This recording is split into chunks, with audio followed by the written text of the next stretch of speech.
সুপ্রিয় দর্শক মন্ডলী, আসসালামু আলাইকুম। আমি এখন দাঁড়িয়ে আছি আমাদের ঢাকার যে সিএচসি আছে সেখানে। এখানে আপনারা দেখতে পাচ্ছেন যে ভাস্কর্যগুলো আছে, এই ভাস্কর্যগুলোই প্রমাণ করে দেয় যে কোথায় আমি এখন দাঁড়িয়ে আছি। আর এখান থেকে কিন্তু বাংলাদেশের যত সকল আন্দোলনগুলো আছে এখান থেকে শুরু হয়েছিল বন্ধুরা। যেরকম আপনি যদি বলেন আমাদের 1971 সালের যে বড় বড় আন্দোলনগুলো ছিল সেগুলো কিন্তু এখানে পিছনে দেখতে পাচ্ছেন সোহরাওয়ার্দী উদ্যান, সেখান থেকে শুরু হয়েছিল। এবং বাংলাদেশের বর্তমানে যে একটি ভাইরাল টপিক কোটা আন্দোলন, সেই কোটা আন্দোলন কিন্তু এখন হচ্ছে এই জায়গা থেকে বন্ধুরা। তো আমি আজকে চলে এসেছিলাম এই কোটা আন্দোলনে সরাসরি কিছু ছাত্র শিক্ষক যারা আছে প্রত্যেকের সাথে কথা বলার জন্য, কিন্তু এখন এসে দেখি এই আন্দোলনটি আপাতত স্থগিত করা হয়েছে। হয়তোবা আগামীকাল সকাল থেকে আবার পুরোদমে শুরু হতে পারে।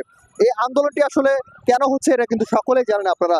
আমাদের দেশে প্রায় 55% কোটা কিন্তু রয়েছে।